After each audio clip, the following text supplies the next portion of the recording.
And Audacity in 3, 2, 1. Hi, guys, and welcome back to another episode of the Barbell Lifestyle Podcast. I'm your host, Christina Lynn, and I'm here with my co-host, Marissa Roy. And in today's episode, we're going to talk all about training. Yeah, we're going to talk about something that I cannot believe we haven't thought of up to this point, but it just came to me today and I was like, wow, this is actually such a good idea. We're going to be contrasting, as you can tell from the title, group classes like your Fit Body boot camps, like your what's the other one? Burn boot camp, like your Orange F45, Theory, F45, all of those things and CrossFit, all those things with just lifting at the gym.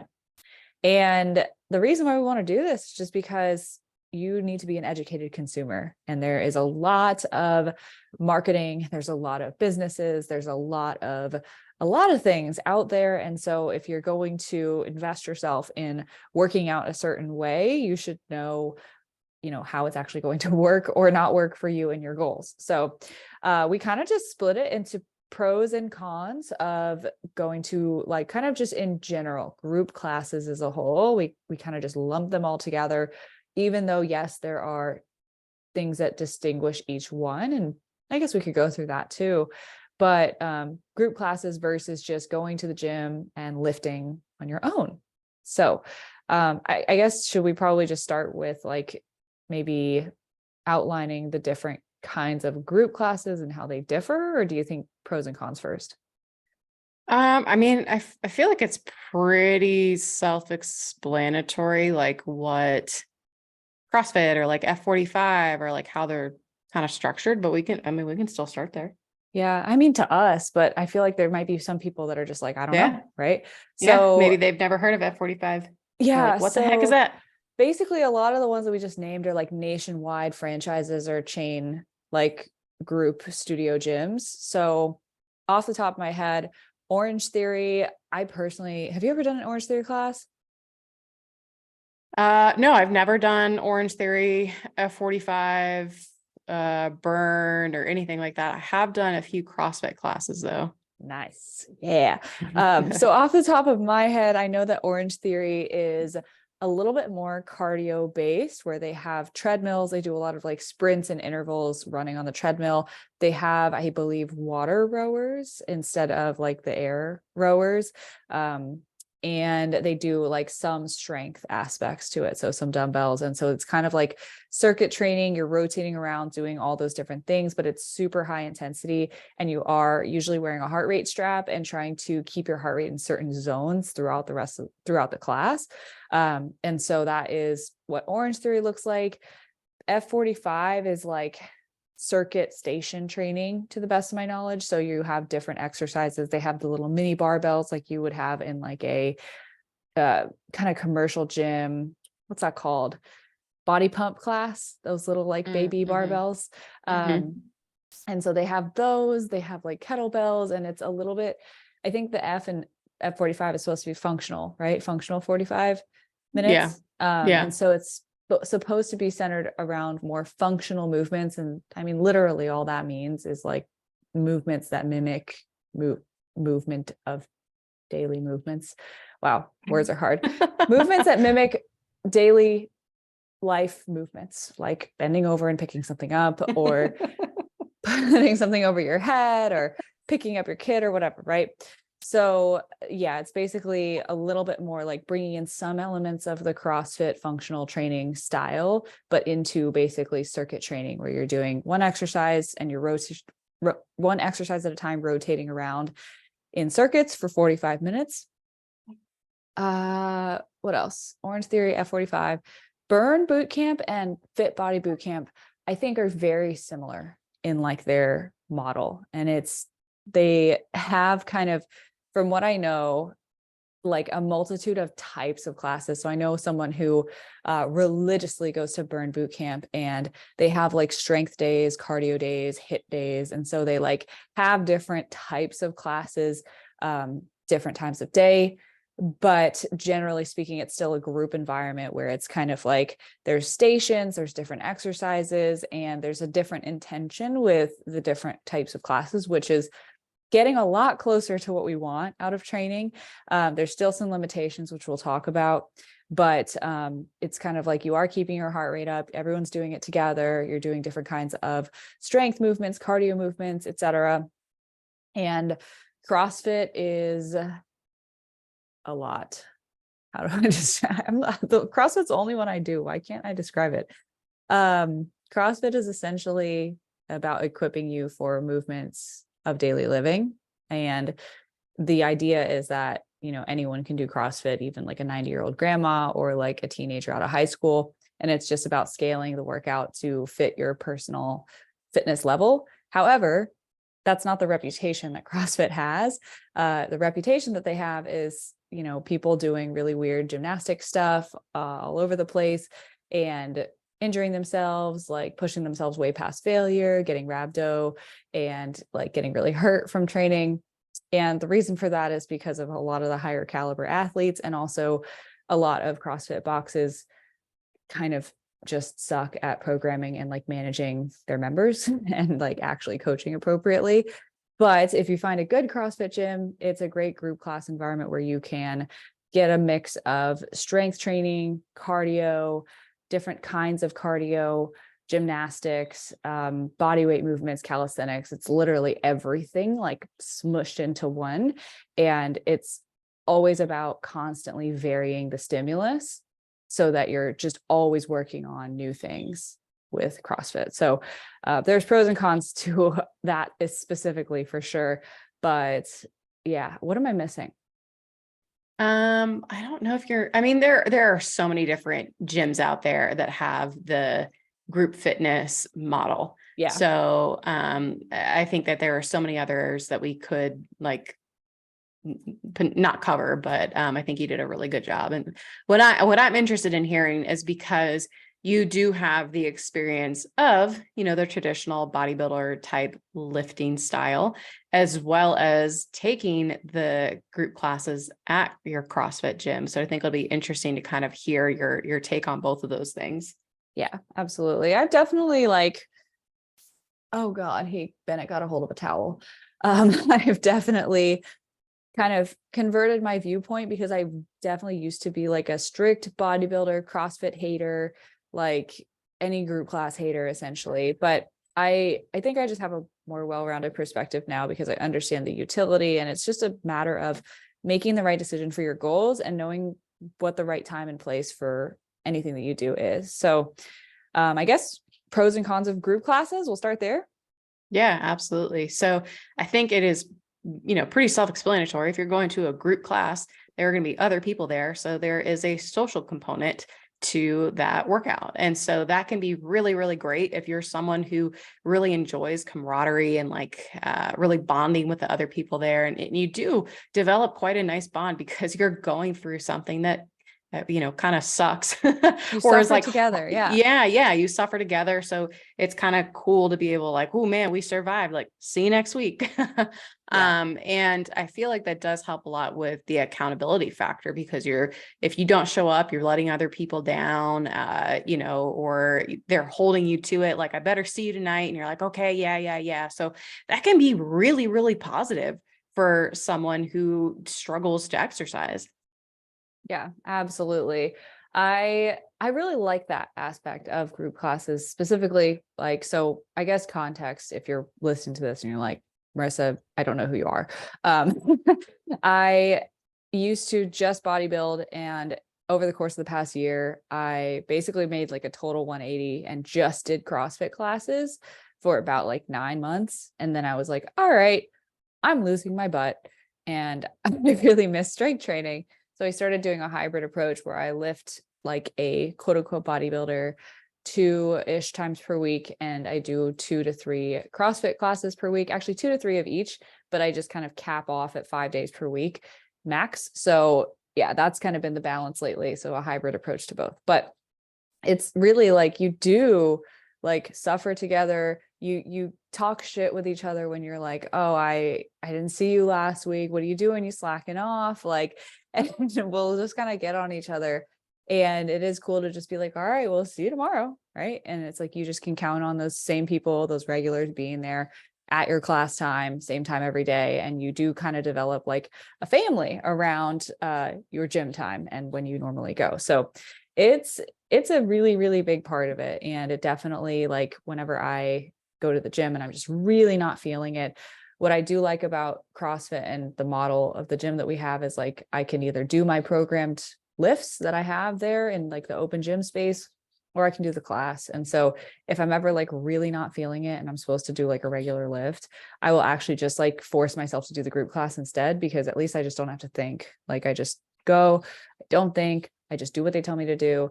And it ends up being way better in the long run, because I'm not having to necessarily push myself in the same way. And so I will say that is another pro to group classes, is just not having to think. I didn't even write that down, but it's a huge one for me, where it's like at the end of a long day, if I'm just wiped, pushing myself to like near failure is like the last thing that I feel physically or mentally capable of doing.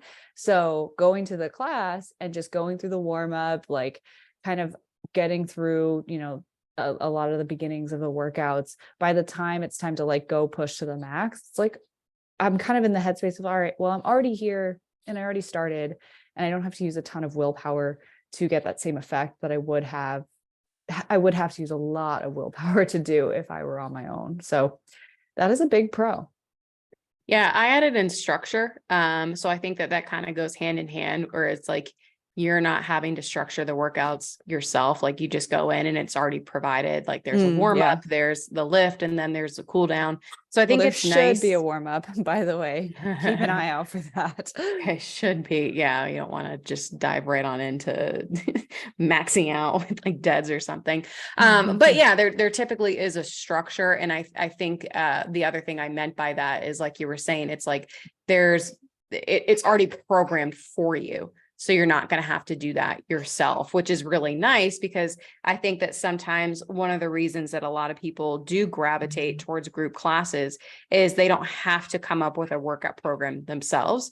It's already done. Because I think that sometimes what happens is, at least a lot of the prospective clients that we talk to, and I apologize, Colton is being very grumpy right now, is they feel like if they were to maybe write something themselves, they second guess it. And they're like, I don't know, is this enough? Is this too much? Like, should I be doing a different movement? Like, what else should I be doing? And so it feels like they're maybe more confident in what they're doing if another fitness professional has like written the workout for them.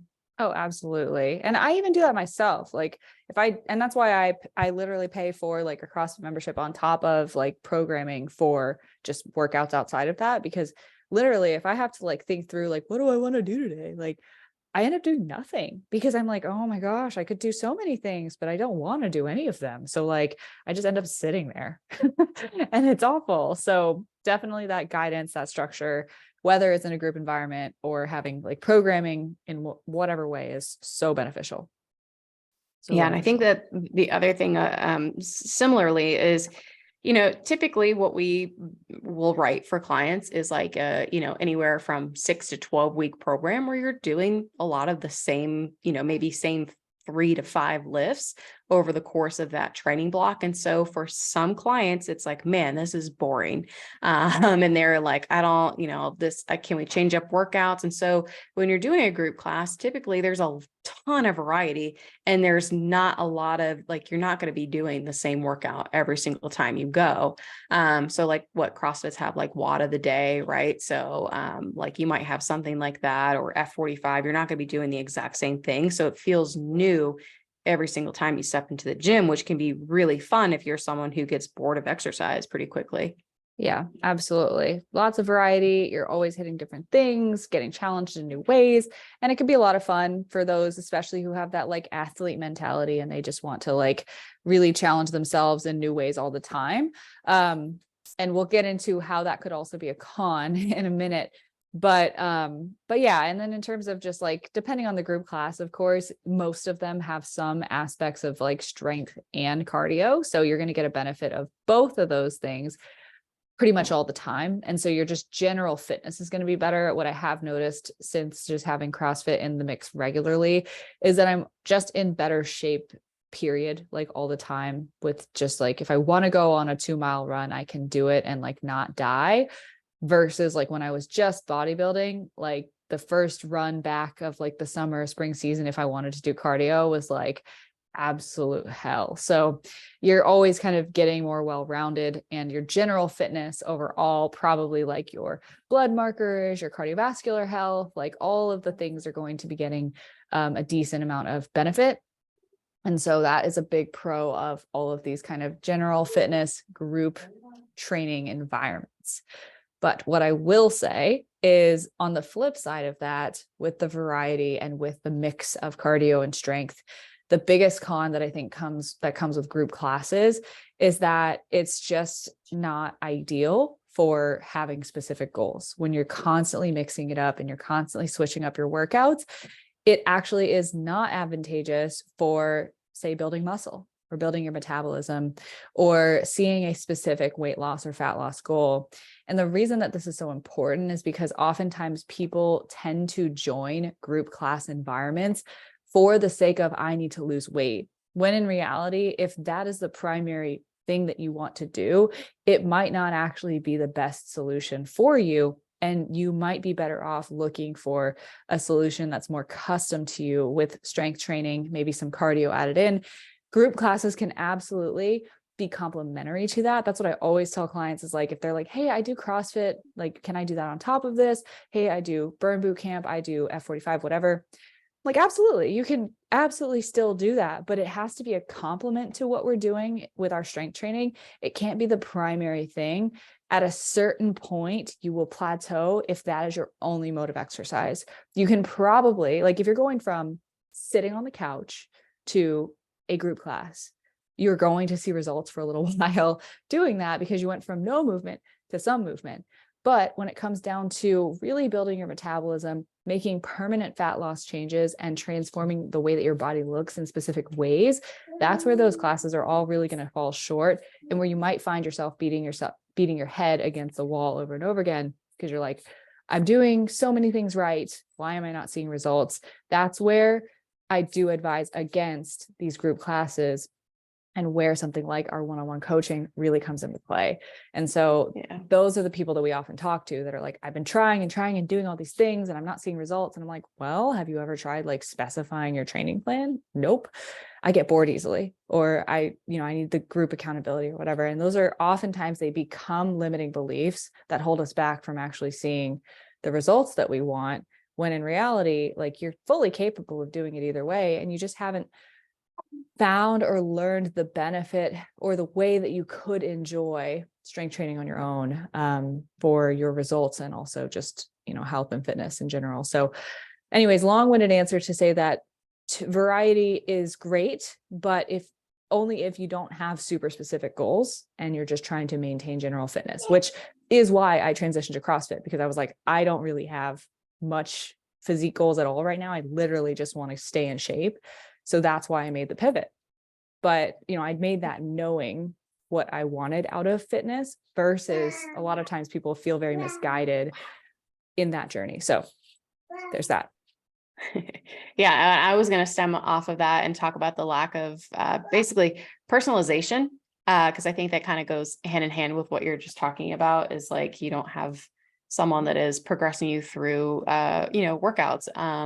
And I actually just recently spoke with someone who had done just that group environment for years and is recently postpartum. And she's like, I don't think I can go back to that because they're not going to be focusing on me as an individual, and I'm not going to know what to do in that certain situation. And that's kind of what we talked about is, if you go to a gym class, like in a commercial gym setting, I mean, maybe you get lucky and there's someone who is, specializes in pre and postpartum, and they're, aware of the pelvic floor. That's so rare. Yes. Yeah, exactly. And so Marissa and I were talking about, we're like, man, when we got our like personal trainer certifications, I don't think there was anything about absolutely nothing. pelvic floor. There's nothing. So it took me getting pregnant and like following all these social media accounts and like being like, what the heck is this thing? Even though we all have it, it's just not taught.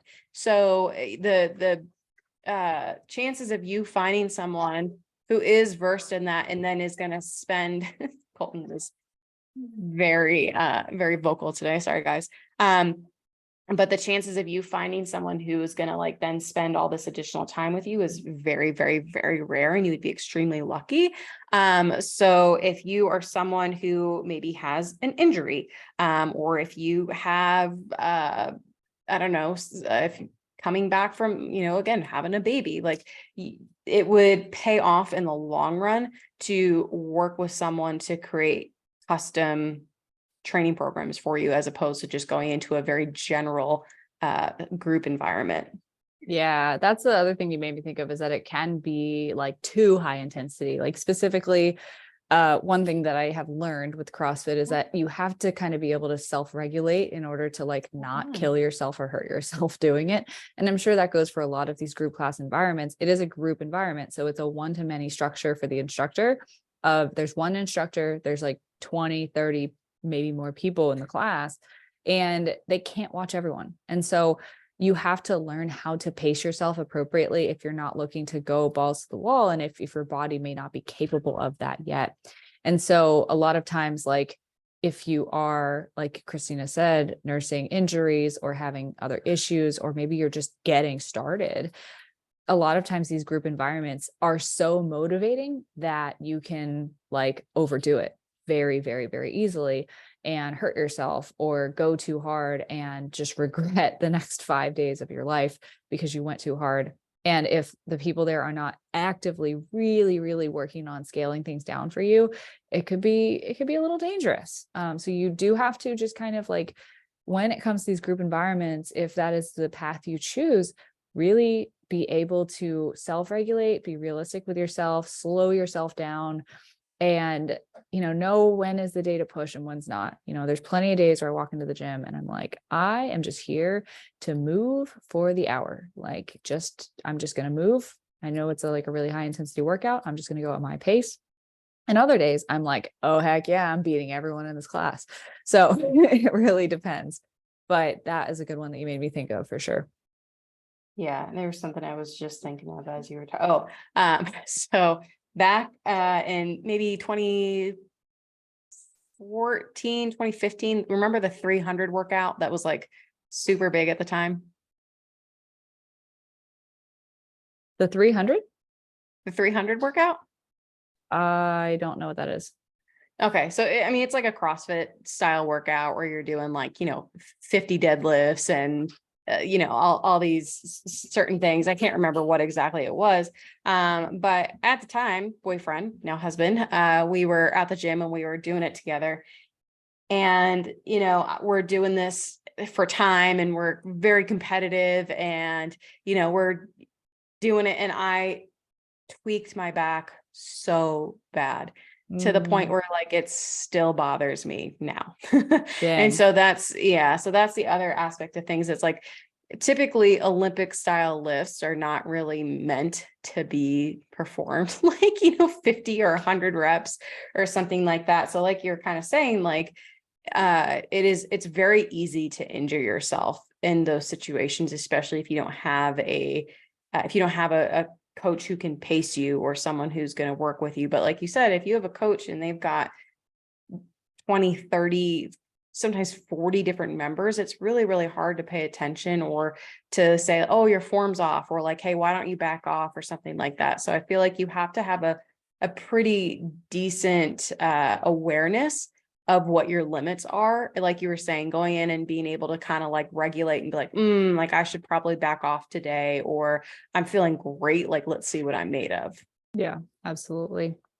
Absolutely. Yeah. And then I think one thing that I've kind of noticed with a lot of women who we start working with, a very common complaint that they have is that with the group class environment, they often like feel very limited in their weight selection because they like are learning like, okay, I need to do this progressive overload thing. Like I need to push more weight over time. And so they like go into the class thinking like, all right, last time we did this exercise, I used this weight, and they'll look for it and then they're like, oh, it's not available. Someone else just grabbed the last dumbbell or whatever. And then they're stuck like using the same weight or less or way too much. And it's just like really random. And because everything is varied all the time, it's like really hard to track what weight you've used for anything at any time. And so unless you have really good recollection skills, that you can remember what weight you use for each exercise all the time, then you can kind of be limited. And a lot of times it's also limited by just the social norms of like, if you go do, like, for example, with CrossFit, they have like different levels to things. Like RX is like the hardest weight that you can choose for the different exercises. And then they'll kind of scale it back and be like recommendations for the weight that you should use. RX is this, scaled is this, etc. And a lot of times what you'll do is you'll like go up to the weight rack and you'll look at all the other girls and what's on their barbells. And you'll be like, okay, so like maybe that'll be like the ballpark that I'm in, but you could be so much stronger and not even realize it. Right. And so I noticed that a lot of times there's just limitations of actually progressing and pushing yourself with the weight that you use because of just the disorganization of it all.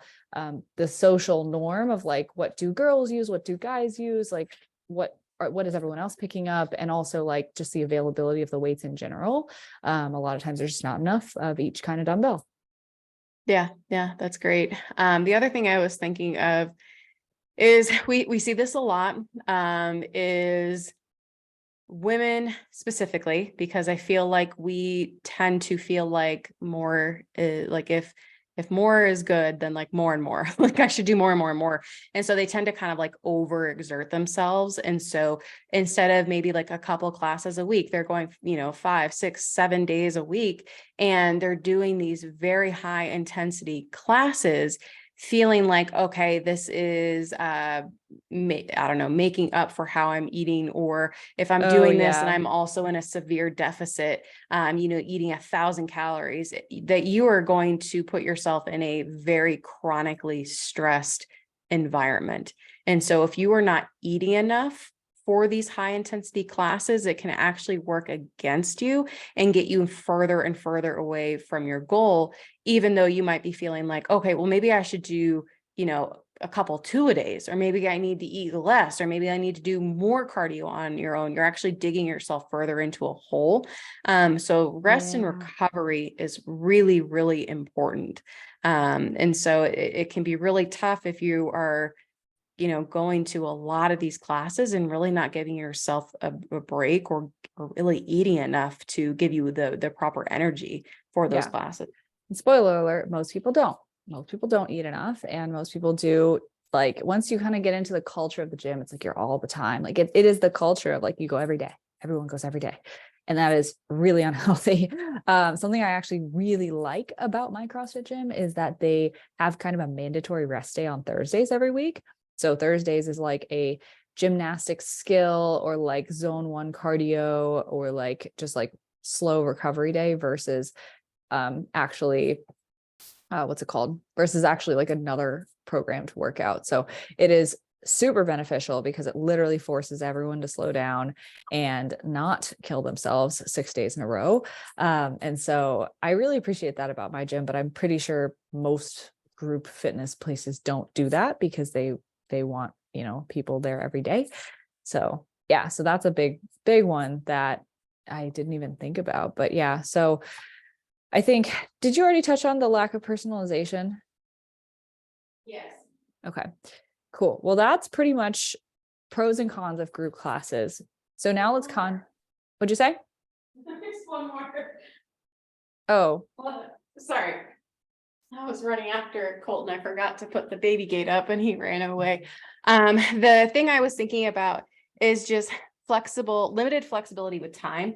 And so again, group classes are great, but if it doesn't fit your schedule, then it's going to be hard for you to get there. So if you're someone who works a 9 to 5, or whatever it may be, it's like, if you are stuck in traffic, it's like, oh, well, I missed half of my class, so I'm not going to go. Or, if something ran late, you can't just go to the gym and work out. You've already missed half of your workout. So I would say that a very small con to group classes, but sometimes it could be hard to fit your schedule. I think it could also be a pro. I think part of it is like, you have to force yourself to get there by a certain time. And so it's like the structure is built in of like, you have to get here. And that's when you go to the gym, versus like, oh, I'll just go whenever, I'll just go after I get home from work. I'll just go after one episode. Like with going to the gym on your own, it can be tough because a lot of times you are like self-paced, and like you can take too long to get there or too long at the gym or whatever. So it is like a pro and a con, because yes, you could easily just miss it. And like for myself, the gym that I go to doesn't provide a lot of late evening times. And so that's usually when I go to the gym.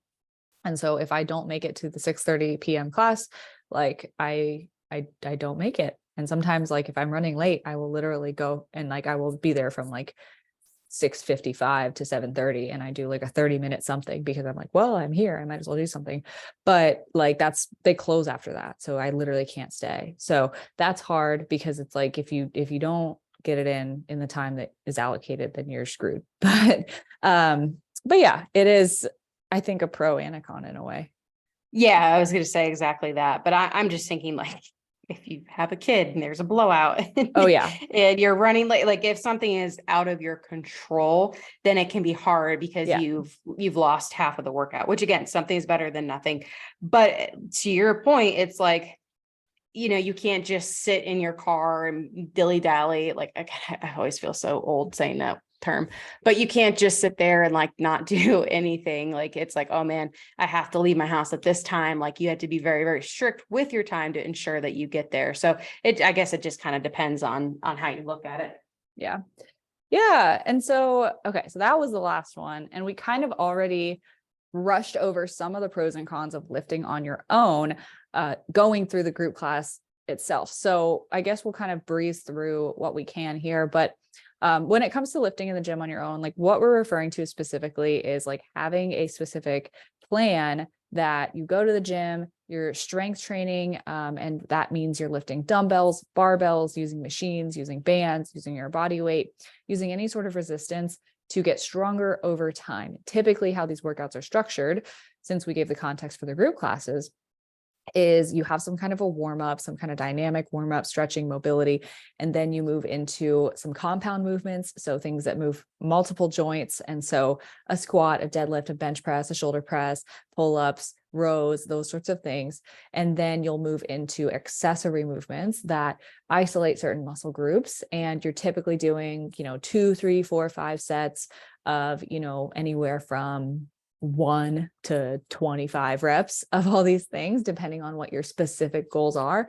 But the thing with this is that it's tailored to your goals specifically. So if your goal is to build muscle in like your glutes, then you're going to be doing a lot of lower body, glute focused, hypertrophy rep range, which means muscle building rep range, overall. And so we do have an episode that specifically talks about how to grow certain muscle groups. And it's very important to actually make the distinction here when it comes to lifting at the gym versus group classes. A lot of women still think that, and I think this is actually super understated. Okay.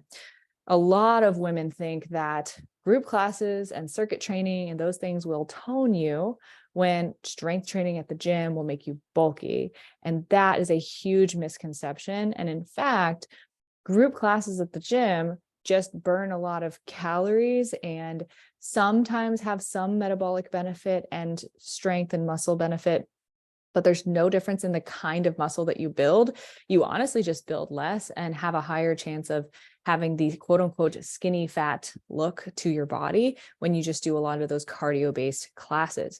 Strength training at the gym builds your metabolism, builds up your muscle mass, and makes it easier for you to eat more food and lose fat at the same time. And you are by nature building up muscle mass so that when you lose fat, you actually look toned and have those curves. And so one thing I mentioned earlier is that when I started CrossFit, all was hunky-dory until 9 months later, I was like, I've been doing all this cardio and I haven't been strength training at all. Where did my butt go? And I spent years building that thing. It was a pancake when I started this whole journey. So I was like, all right, something's got to change. And so I started doing lifting specifically to build my lower body back up, because I was like, I lost it. And I was really sad for a while, to be honest, and kind of self-conscious. So that is a much better work in progress now. But how you actually get lean and toned, you can do that much faster and more efficiently by actually taking the gym route, lifting weights progressively, and most importantly, managing your nutrition. So disclaimer out of the way, that is kind of how training at the gym looks. And we talked about a number of pros and cons, but that's the biggest pro, right? Is you get the specific results you're looking for more efficiently and effectively with lifting specifically for your goals. And you get stronger, way faster by utilizing progressive overload and actually tracking the weights that you use versus just kind of grabbing randomly in a frenzy and just using whatever for the group class. So just making sure you're managing the weights you lift over time, your form, big pro, I think lower risk of injury because you are like watching your form more carefully. Now, obviously this is kind of your responsibility one way or the other, but like you are going slower, you're not rushing through reps, you're not doing things like just for time, you are doing it for quality. And so when you're lifting at the gym, you probably have a lower risk of injury and you are getting much stronger and targeting specific muscles. Yeah. And if you are working with a coach too, I think that's something that we're not saying go hand in hand, like if you're working in the gym that you are working with a coach, but if you are, like if you have someone who is creating those workouts for you, they're going to be more personalized for you and your goals. And it'll be really nice because again, it's that same concept of you don't have to go into the gym and really think about what you're doing, like your programming is already there for you.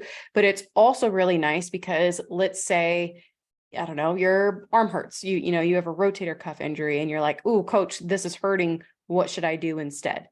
And you have someone who can say, "You know what, let's try this," or let's do some rehab exercises, or, "Oh, I don't have this specific machine at the gym. What can I do instead?" And like, you're going to have a lot of those substitutions, I guess, when it comes to rather than, "Oh, I'll just skip it because I don't have it." So I think that that's really nice when you go into the gym. And if you are working with a coach, hopefully they do form checks and you're able to send them videos, and, you know, they're still, even if they're not in person there with you, they can still say, you know, let's, you know, they can give you some cues.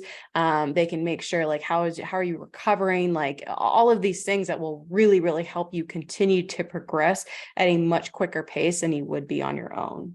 Yeah, absolutely. Absolutely. And I think another big pro of the gym and like lifting on your own, and I will say, you know, just because you're lifting at the gym doesn't mean that you have a coach too, but like, honestly, I think you should. Honestly, I just think you should. And I'm just being honest with you. Like, if you want to make the most use of your time, like, I think here's the tiers of how effective things are, like on a general scale. And I think this is honestly probably something that a lot of personal trainers and coaches don't want to admit, but going to the gym like on your own, and this is like for the person that like does not know what the heck they're doing, but going to the gym on your own, I would put at the very bottom of the list. Like, I mean, doing nothing at the very bottom of the list, and then going to the gym on your own and like just kind of trying to wing it. I think that's actually a horrible idea. And then going to group classes comes next. I think that I would put that over top of going to the gym on your own and just trying to figure it out, because at least you get some of the cueing from like an instructor and other people and starting to learn what these movements are. And then after that, I would say like the most effective thing would be having a coach guide you with your own workouts in the gym would be the most effective thing, because it's really all about you, rather than comparing yourself to others and kind of getting attention, but not really, and maybe doing it right, but not really, and just rushing through things for the sake of getting a quote unquote good sweaty workout in. So yeah. What were you gonna say? No, that's good. I was gonna say, like, you could do like group classes, and then the thing I might throw in between that is kind of doing like purchasing a program from someone. Oh, and yeah, so yeah, it's yeah. like you're still following something. So it's like someone who feels like, okay, like I would love to have a coach, but maybe I just don't have the finances to do it. Following a program, that's going to be way better than going into the gym and kind of doing random swipe workouts. At least you're following some sort of structure. And Ooh. hopefully they have like information on how to progress on your own. Yeah. Oh, you just added in nuance. Okay. Doing Ooh, nothing, ooh, ooh. going to the gym on your own, and just trying to figure it out. And then after that, swipe workouts and like Pinterest, YouTube, following things online like that. Then I would put group classes and downloading like a program that's like pretty well put together with instructions and the why behind it. I would actually put those two things on an even level, like one or the other. Like, I don't think I could really like, unless we really went into it, I don't think I could tease out like which one I would really pick. But I think it depends on the individual. yeah, like, I think it'll just depend on like which one you can really stick to the most at that point. And then the one-on-one like coaching model. So yeah. But what were we talking about? We were talking about pros and cons. Yes. So the last couple that we have for the gym is me time. So for me personally, I would feel very overwhelmed going into a big setting just because, and a couple years ago, it probably wouldn't have bothered me, but I'm very overstimulated during the day. And so I love the idea of going and just putting my music in and being by myself and like not having to interact or talk with people and just being like, this is my 30 to 45, 60 minutes of myself that I just get to work on me. Now I need to think about anyone else. And I love it. I love having that time. And it is so much better for me than going into a group environment. And I put that above almost everything. But again, that's me personally and how I feel about going to the gym. Yeah, for sure. And I think it can be really like cathartic. I think a lot of times like the phrase like gym is therapy is used and like, yeah, kind of. But like I think go to therapy if you need therapy. Don't go to the gym. Yeah, but it's like it has kind of the same element of like you're able to like be in your thoughts and like process emotions better because you're like taking it out on the weights instead of other people or in other negative ways, which is, it's better. It's still not, the replacement, but, the phrase is really popular because it's like, you get that me time. And I'll be honest, like I actually do that sometimes with the CrossFit class. Like I'll go in and I just won't talk to anyone. I swear half the people there used to think I was like a bitch before I actually started just like actually forcing myself to interact. But sometimes I will just kind of like tune out and be like, I'm just here, but I'm not here. So like, please don't talk to me. And I know it's one of those days when I'm listening to the group instructor talk and I'm getting really pissed off just by like, why are you still talking? And I'm like, why are you trying to make eye contact with me and getting me not to like nod with you? Like, no, I'm not here. So I know that I definitely have those days. But yeah, I think it's finding a balance of the social interaction versus the isolation that you need based on, especially your work environment plays a huge role in that. Work environment, family environment, like how much interaction stimulation you have. You might want to counterbalance your gym environment with that, right? Like if you're stuck at a desk alone, working on spreadsheets all day and you don't see another human being and like you just don't talk to anyone for 8 hours, then like, yeah, maybe you should go to a group class. But if you are constantly talking to people all day long and like you just have so much going on around you at all times, then maybe it's better to, get some alone time here and there. But the con to that is, sometimes just strength training for some people can be kind of lonely and like really isolating if they don't get that interaction outside anywhere. And then they're also alone at the gym. It's like, all right, well, like maybe you should like meet people or something. But so it can go both ways. A lot of these can go both ways. Yeah. I'm very much where I'm like, I don't have to leave. I could not leave the house for a month and be totally fine. But it really just depends on who you are. Cause I have friends who are like, if they don't get out of the house at least once a day, they're like, they feel stuck and trapped and they love that. That social interaction. Whereas I'm like, I'm totally fine. Yeah. That's how Aaron is. Like, he's like, on every weekend he's like, let's do something, and I'm like, why can't we just sit here? But yeah, and then I think the other thing that we kind of went back and forth with was the repetitive nature of like strength training at the gym, right? You're doing something for 6, 8, 12 weeks, like over and over and over again, and it's like you kind of have to lean into the repetitiveness of it and find your variety and find your excitement from the progression that you're seeing rather than just from like doing new stuff, because progressing the most effective way possible is repetitive, and you should do the same thing over and over again for a pretty long time. So that can like really sometimes make people want to pull their hair out.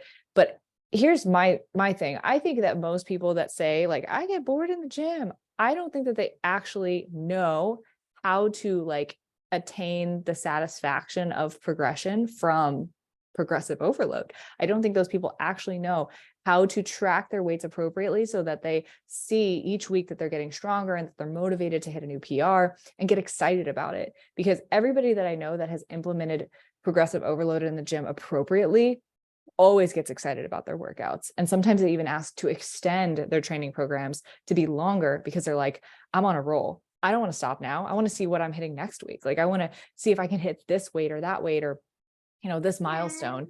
So I really do think that it can oftentimes be just a story that people tell themselves because they don't know how to enjoy the gym. But it is something that needs to be learned and needs to be taught. Otherwise, yeah, you're going to be bored. Yeah, that's huge. I get a lot of women, same thing. They're like, what do you mean the workouts don't change like every week? And so really and I think the big thing is rather than just being like, nope, they don't, you do the same thing. Cause then they're really going to resent the workout, but it's explaining the why. Like, here's why the workouts don't change. Here's what we should be focusing on instead, because sometimes it can feel just like, especially if you're not, sweating like profusely, if you're not doing burpees in between your sets, if you're not constantly moving, it can feel like, well, what's the point? I'm not doing anything. Like the workouts don't change. It's so repetitive. Like this is so boring. And so I think when we have that why behind things, and this is why we're focusing on getting stronger, this is why we're focusing on progressive overload. If we're able to tap into that mindset and then feel like, okay, and we're working on mind muscle connection. Like it's not just like, cause you can look at people who, they're just kind of going through an exercise or a movement. They're kind of like looking around the gym. There's not a lot of intent behind what they're doing. Like they're just moving, which is great. Like movement is still great. So I want to make that caveat that like, we'd rather you go into the gym and do something than nothing, than like stay at home. But Absolutely. If we're talking about like getting better and progressing and reaching goals. And so that's why we have to have that why behind it. But I've been with my coach since September. So we're almost on 9 months, like almost coming up on a year.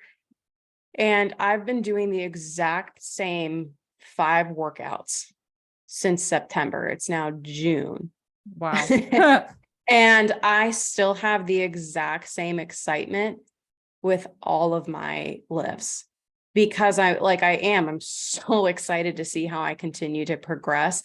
And I'm like, man, like, even if I just get like one more rep at this weight, I'm progressing. And that's huge for me. And I think part of it too is just how, like what he demands of his athletes. I think that's part of it too. And also just getting the feedback, sending in movements, but something. And so this is another reason why we don't change out workouts so frequently is, let's say you were to do a new workout block every month. Well, the first week you go in and you're getting acclimated to certain movements and kind of figuring out, okay, how do I do this? What's like kind of like the right weight that I need to be using for my working sets. And so you're really just kind of getting used to that, your workouts. And then the second week is like, okay, well, now let me continue to fine tune. These feel a little bit better. By week 3, it's like, okay, now I'm really starting to get in the groove. And then maybe week 4, you're really starting to push it. And then like your workouts change again. And so if you're constantly doing that, you're never really able to progress and really perfect an exercise or a movement. And so like, if you think about something like a squat, a deadlift or a bench, like there are Olympic lifters who are constantly working on their form. They're constantly working on how to improve an aspect of their lift. Like it's not ever something that you really perfect. And so if you think about if you're constantly changing up your movements all the time, you're never really going to get better at them. So that's another reason. And I'm sorry, guys, Colton's being super grumpy today. But another reason to not change up protocols so often. Yeah, absolutely. Absolutely. So lonely, boring, repetitive. I mean, that's everything I can think of in terms of the gym. But hopefully you got some good takeaways from this in terms of just like practically what you should be doing with your workouts to see the results that you want. And hopefully you learn something about kind of contrasting those things with each other, because honestly, we just haven't done that before. And I'm surprised that we haven't. But yeah, I hope that you learned something and that this is valuable. Yeah, absolutely. And if you want us to compare, contrast something else, Oh yeah, let us let know. us I think know. have we done a meal plan versus macro tracking? I think we did that one, Yeah, right? a Yeah. while ago. Okay, cool. Well, guys, we hope that you enjoyed this episode. And if you haven't already, make sure you're subscribed to the podcast. You can find both of us on Instagram. You can find me at Christy Lynn Fit. Marissa is at Marissa Roy Fitness. Thank you guys so much for listening, and we hope to see you back next week.